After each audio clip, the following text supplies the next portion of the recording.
Get ready for the countdown.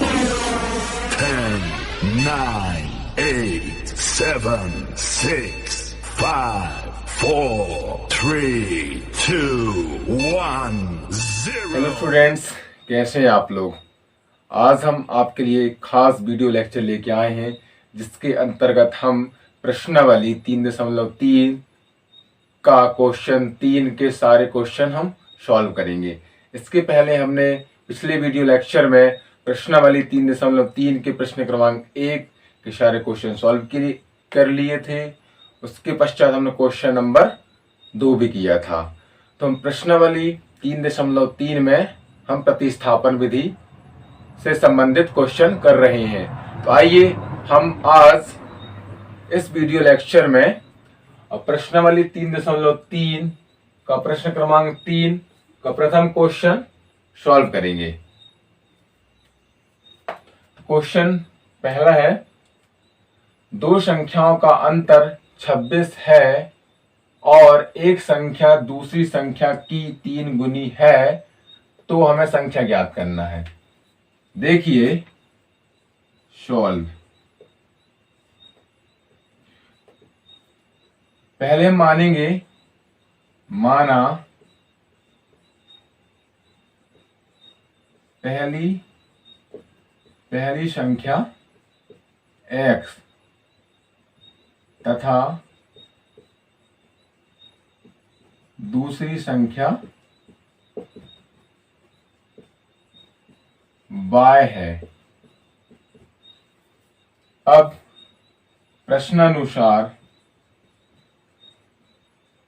अब हम देखेंगे प्रश्न क्या कह रहा है कि दो संख्याओं का अंतर, पहली संख्या x है और दूसरी संख्या y है, तो इन दो संख्याओं का अंतर अर्थात x माइनस y बराबर 26 जो प्रश्न कह रहा है। ठीक है, अब आगे देखिए, आगे प्रश्न क्या कह रहा है कि एक संख्या दूसरी संख्या की 3 गुनी है। तो एक संख्या x दूसरी संख्या y की 3 गुनी है। एक संख्या x दूसरी संख्या y की 3 गुनी है। ये समीकरण नंबर 2। अब समीकरण 1 में x बराबर 3y रखने पर, अब समीकरण 2 जी है x माइनस y बराबर 26। तो इस समीकरण में x के स्थान पर क्या रखेंगे, 3y। तो यहां देखिए 3y माइनस y बराबर 26। 3y माइनस y 2y बराबर 26। हमको y चाहिए, y बराबर 26/2, क्योंकि गुणा की चीज बटे में जाती है। तो y बराबर 2 एकम 2, 2 तिया 6, 13। तो हमें y अर्थात दूसरी संख्या का मान प्राप्त हो गया। इस y बराबर 13 को समीकरण 2 में रखने पर, अब देखिए समीकरण 2 क्या है, x बराबर 3y। तो x बराबर 3, y का मान कितना निकाला हमने, 13। तो x बराबर 39। ये हमारी होगी प्रथम संख्या निकल गई ये वाली। और अब ये हमें निकाला था दूसरी संख्या। तो हमें इस क्वेश्चन में वे संख्या ज्ञात करनी थी जो हमें पता नहीं थी। तो पहली संख्या क्या निकली, x बराबर 39 या 39, और दूसरी संख्या y बराबर 13। यही हमारा आंसर है। प्रथम संख्या ये है और दूसरी संख्या y बराबर 13। अब हम देखेंगे प्रश्न क्रमांक 3 का।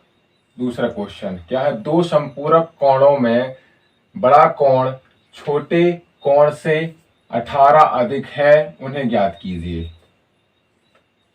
सॉल्व।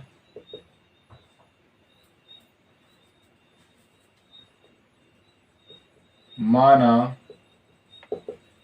संपूरक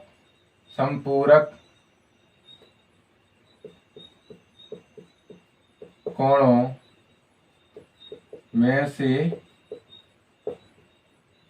बड़ा कोण x तथा छोटा कोण y है। हमने मान लिया कि संपूरक कोणों में सबसे बड़ा कोण का x है और छोटा कोण क्या है, y है। तो प्रश्नानुसार देखिए, क्या बोल रहा है, बड़ा कोण छोटे कोण से 18 अधिक है। तो बड़ा कोण क्या माना हमने, x माना, और छोटा कोण क्या माना, y। बड़ा कोण x बराबर छोटे कोण y से, मतलब किससे, छोटे कोण वो हमने क्या माना, y माना, इससे 18 डिग्री है, 18 डिग्री अधिक है। ये इसको हम ऐसे लिख सकते हैं, x माइनस वाई बराबर 18 डिग्री। समीकरण नंबर 1।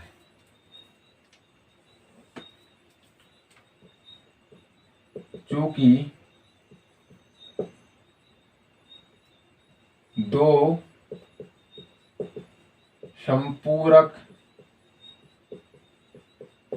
कोणों का योग कितना होता है, 180 अंश। 180 अंश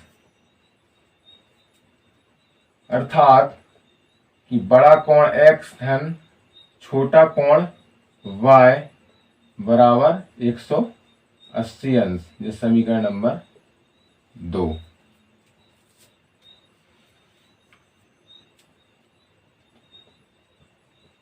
समीकरण 2 में यहां देखिए, x बराबर y धन 18 अंश रखने पर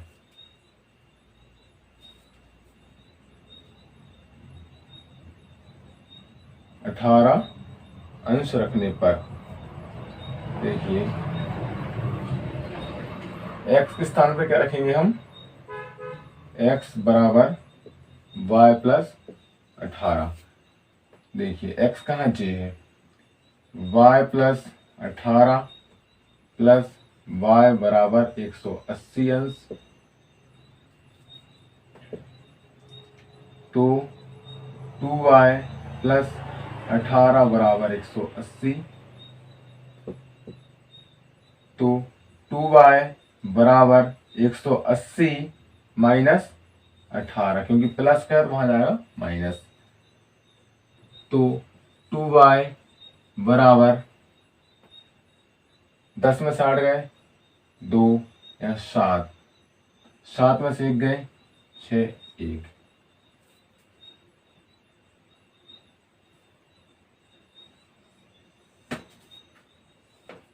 तो y बराबर 162 अंश बटे 2।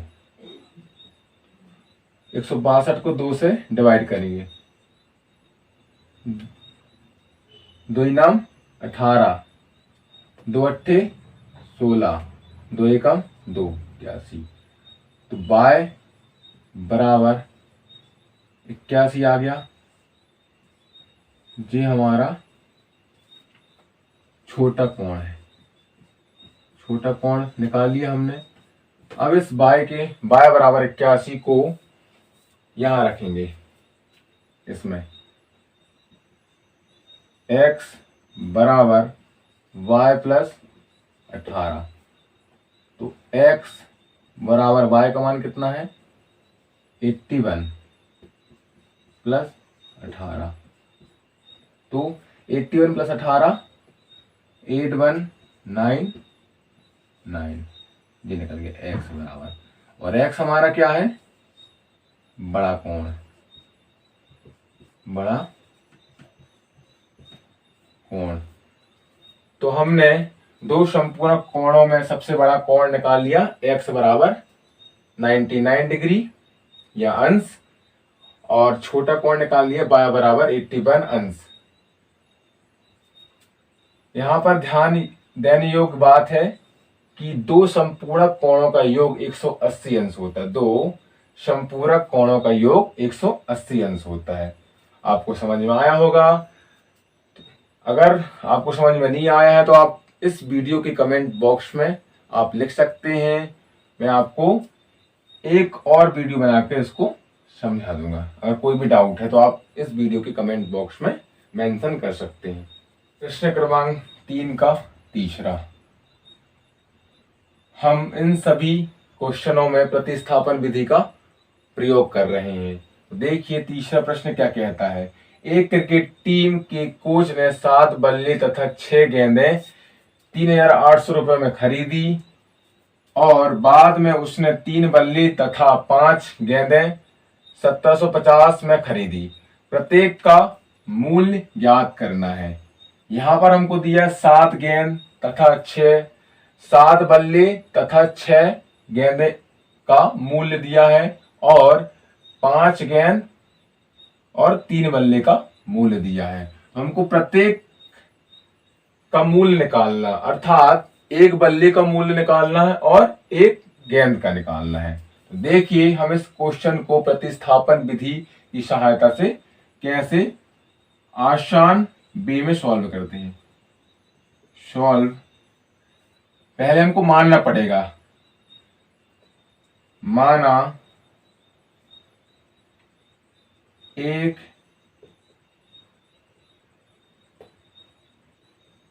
बल्ले का मूल्य x रुपए है तथा एक गेंद का मूल्य y रुपए है। तो इस केस वन देखते हैं, केस वन क्या कहता है। केस वन देखिए, 7 बल्ले तथा 6 गेंदे का मूल्य कितना है, गेंद का मूल्य कितना हमारे पास 3800 रुपए। देखिए हमने माना कि प्रत्येक बल्ले का मूल्य कितना है, x रुपए है। तो हमारे पास कितने बल्ले हैं, 7, तो 7x धन, और प्रत्येक गेंद का मूल्य कितना है, y रुपए है। हमारे पास गेंद कितनी है, 6, इसलिए 6y बराबर 7, जो हो गया 7 बल्ले का मूल्य और जो हो गया 6 गेंद का मूल्य, और टोटल उसने कितनी खरीदी की, 3800 रुपए की। उसने खरीदी की 3800 रुपए की। इसको हम नाम देते हैं समीकरण नंबर 1। अब केस सेकंड देखिए, जब उसने खरीदी कर ली 3800 रुपए की, उसमें उसने खरीदी की 7 बल्ले 6 गेंद खरीदा। अब उसके बाद उसने क्या किया कि 1750 रुपए की फिर से खरीदी की। अब 1750 उसने क्या क्या खरीदा, 3 बल्ले और 5 गेंद खरीदी। तो 3 बल्ले कितने रुपए की दर से खरीदे, x रुपए की दर से, धन 5 गेंद y रुपए की दर से खरीदे। टोटल उसने कितने की खरीदी, 1750 रुपए की। इसको समीकरण नंबर 2 नाम दे देते हैं। अब देखिए समीकरण 2 से यहां पर हम प्रतिस्थापन विधि का प्रयोग करेंगे, जिसमें हम एक्स के टर्म में इन सबको लिखेंगे। देखिए 3x बराबर 1750 माइनस 5y। हमें x का मान चाहिए, तो x 1750 माइनस 5y बटे x बटे 3 आएगा, बटे 3। ये x निकल गया हमारा, इसको निकल गया x। अब इस x के मान को हम समीकरण नंबर इसमें रख देंगे, 1 में रखेंगे। x के मान को समीकरण 1 में रखने पर समीकरण 1 क्या है, जे 7। x के स्थान में क्या रखेंगे हम, 1750 minus 5y upon 3 plus 6y बराबर 3800 हो गया। अब देखिए हम 7 का गुणा अंदर कराएंगे। 7 शून्यम शून्य, 7 पना 35 की 5 हासिल का 3, 7 से 3 और 49 और 3 52, 52 की 2 हासिल का 5, 7 एकम 7 और 5 12, 12,250 आ गया, माइनस 7 पना 35y। अब इसका गुणा इससे करा देंगे, धन 6 18y बराबर 3800 बटे 3 आ गया। अब देखिए, अब बटे में 3 है, यहां गुणा करा देंगे। तो यहां पर पहले देख लेते हैं, 12,250। अब 35 में से 18 गए तो कितना बच जाएंगे, 17। ठीक, 17y बराबर 3 का गुणा इससे होगा, तो 3 शून्यम शून्य, 3 शून्यम शून्य, 3 अट्ठे 24, 24 की 4 हासिल का 2, 3 तरह का 9 और 2 11, जी आगे 11। अब देखिए, implies that, अब हमको y का मान चाहिए, तो ऋण 17y बराबर 11,400, ये प्लस का ये माइनस यहाँ पहुंच जाएगा 12,250। तो माइनस से गुणा करा देंगे यहाँ पर, नहीं पहले घटा लेते हैं। ऋण 17y बराबर, अब देखिए इसको घटा रहे हैं हम, 1225 में 12,025 में 11,400 घटाएंगे।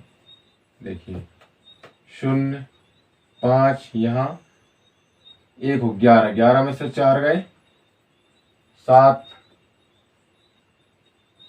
फिर यहाँ 0, यहाँ 0,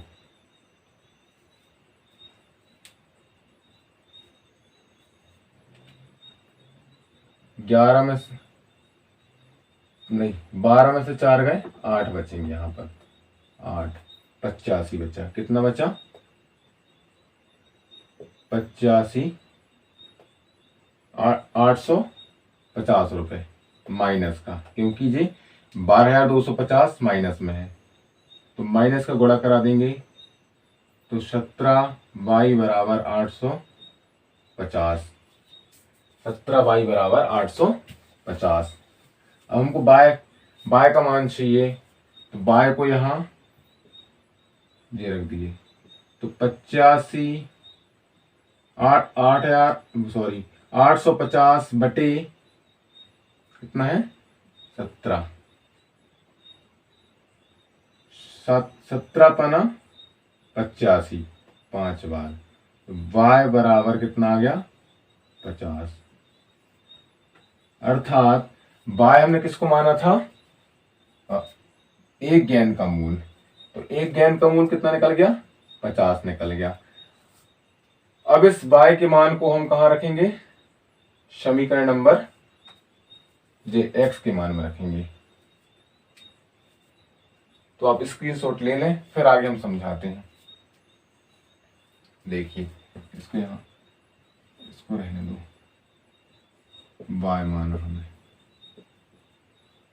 इतने में सॉल्व हो जाएगा।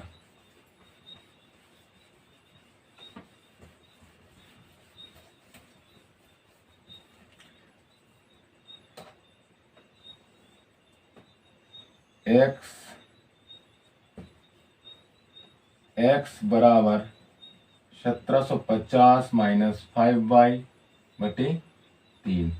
देखिए 1750 ऋण 5y का मान कितना आ गया, 50 बटे 3 आ गया। देखिए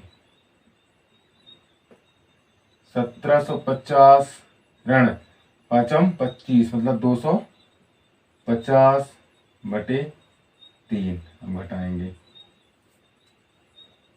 0 0 7 में से 2 गए 5 और जी 1 बाई 3, 3 5 15।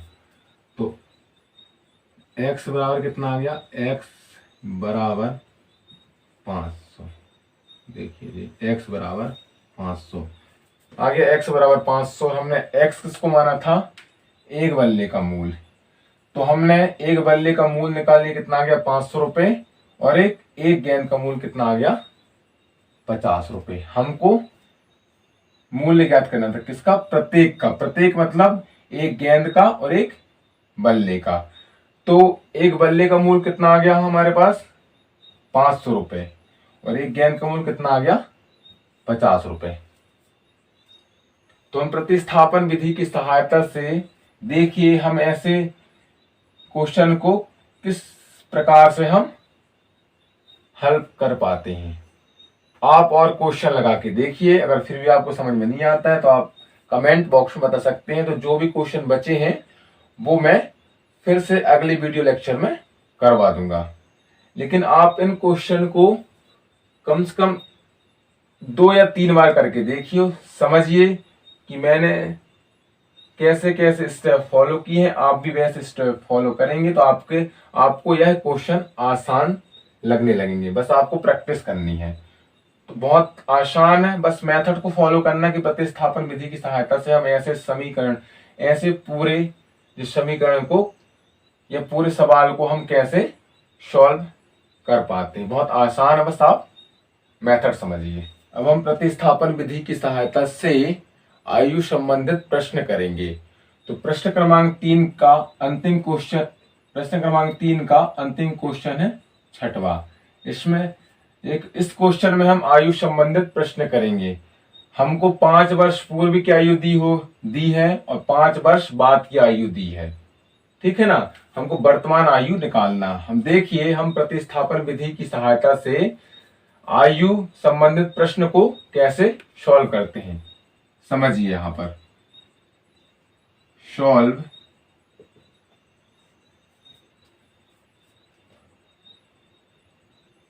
पहले हमको मानना पड़ेगा, क्या मानना, देख समझिए क्वेश्चन क्या।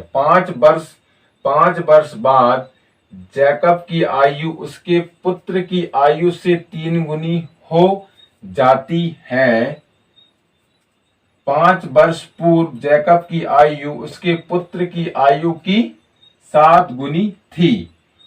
उनकी वर्तमान आयु क्या है। अब यहां देखिए 5 वर्ष बाद की आयु, जैकब और उसके पुत्र की आयु का अनुपात दिया है, और 5 वर्ष पूर्व मतलब पहले जैकब और उसके पुत्र की आयु में संबंध दिया है।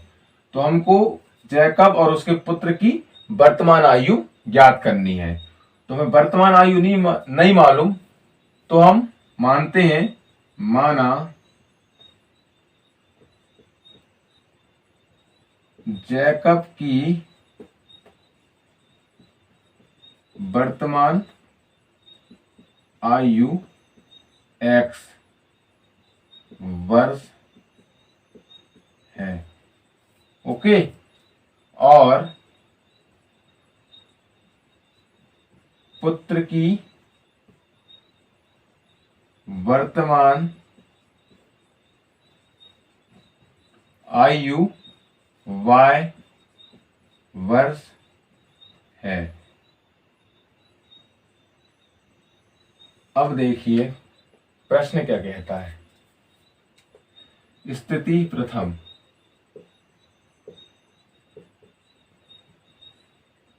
स्थिति प्रथम में क्या है, 5 वर्ष बाद, 5 वर्ष बाद, 5 वर्ष बाद के लिए, ठीक है ना। देखिए वर्तमान जैकब की कितनी x वर्ष और उसके पुत्र की कितनी y वर्ष।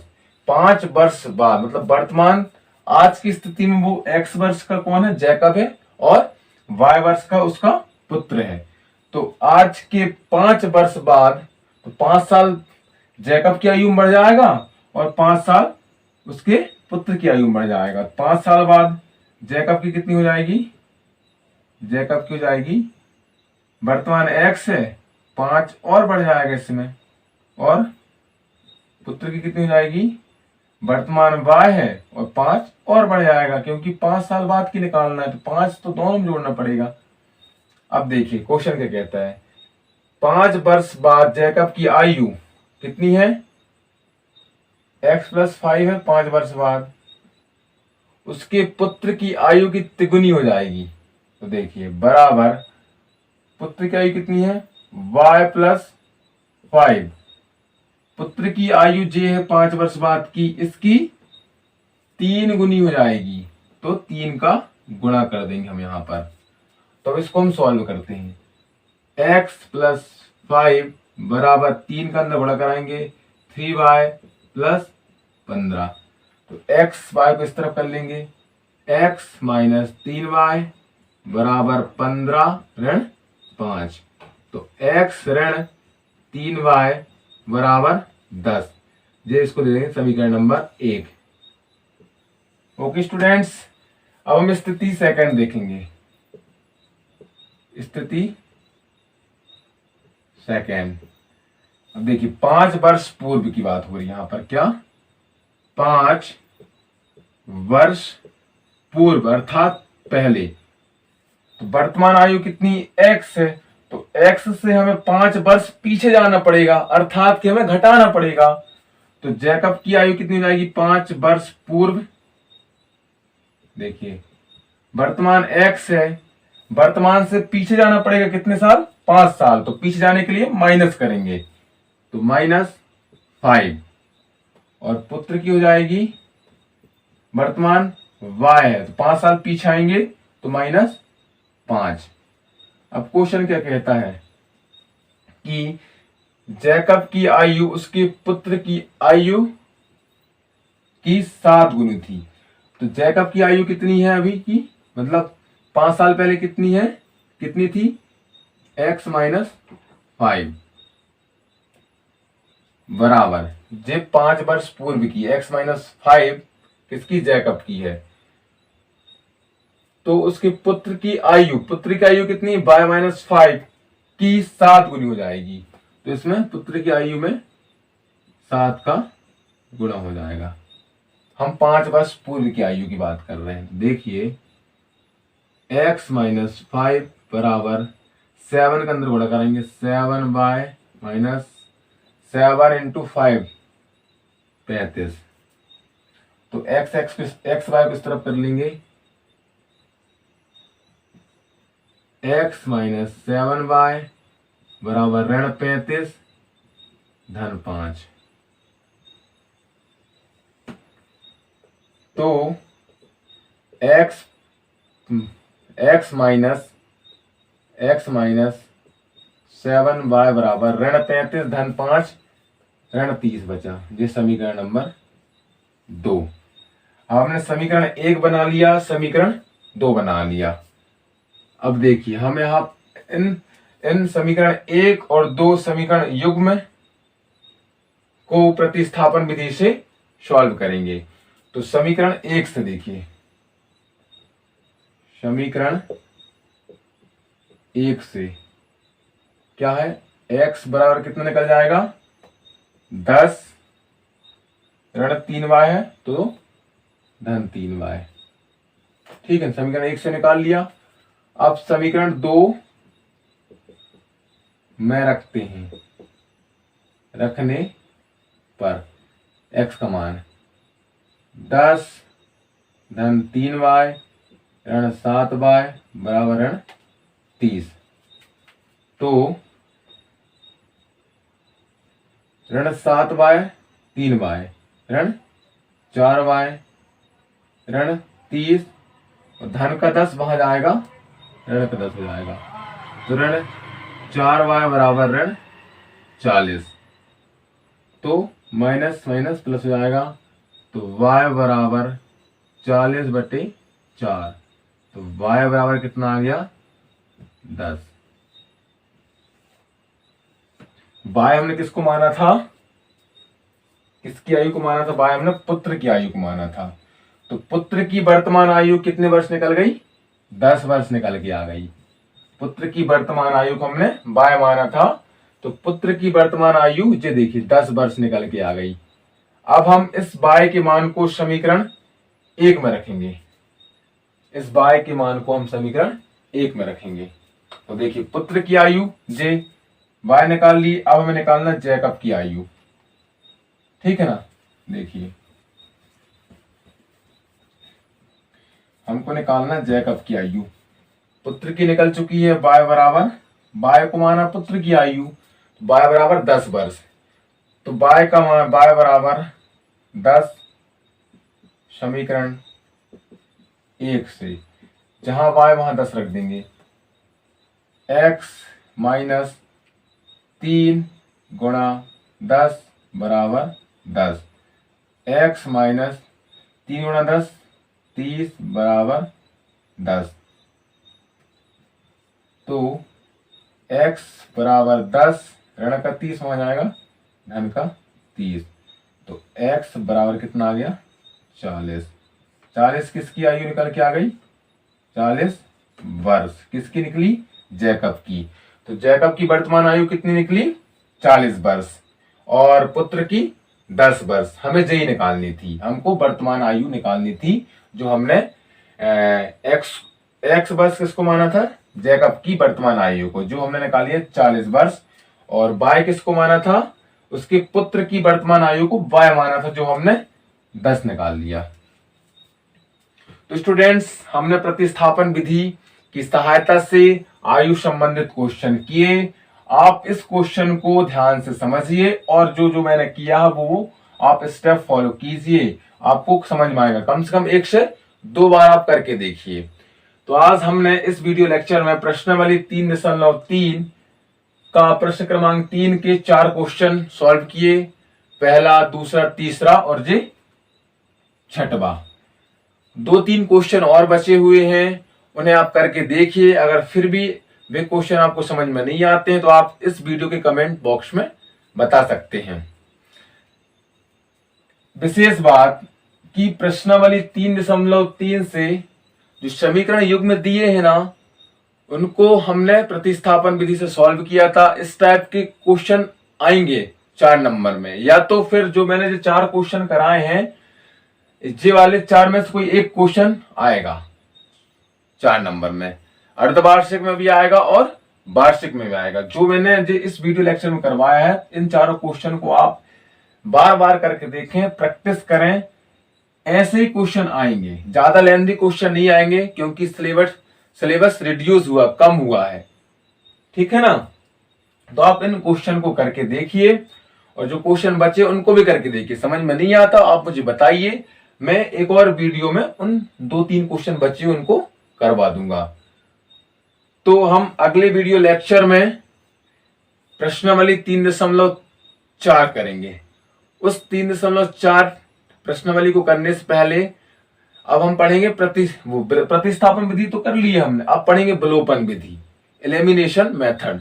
विलोपन विधि के बारे में हम समझेंगे, पहले बेसिक चीजें, उसके बाद उससे संबंधित क्वेश्चन करेंगे। आप समझ लीजिए विलोपन विधि का शाब्दिक या वास्तविक अर्थ होता है चर को विलुप्त करना, या विलोपन मतलब चर को विलुप्त करने वाली विधि। उसमें एक चर को हम विलुप्त कर देते हैं, मतलब हटा देते हैं। जैसे एक्स वाई चर रहता ना, तो एक्स चर को हटा देंगे या वाई चर को हटा देंगे।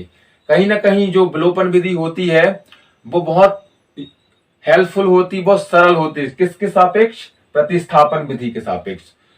तो प्रतिस्थापन विधि भी ठीक है, लेकिन थोड़ा लेंदी है। इससे कहीं सरल होती है विलोपन विधि। तो हम अगले वीडियो लेक्चर में विलोपन विधि के बारे में हम चर्चा करेंगे। विलोपन विधि क्या है, उससे संबंधित क्वेश्चन हम प्रश्नावली 3.4 में करेंगे। तो thank you so much. And अगर हमारा यह प्रयास आपको पसंद आता है तो आप हमारे चैनल को सब्सक्राइब करें और ज्यादा से ज्यादा हमारे चैनल को सपोर्ट करें और हमारे इस वीडियो को शेयर करें।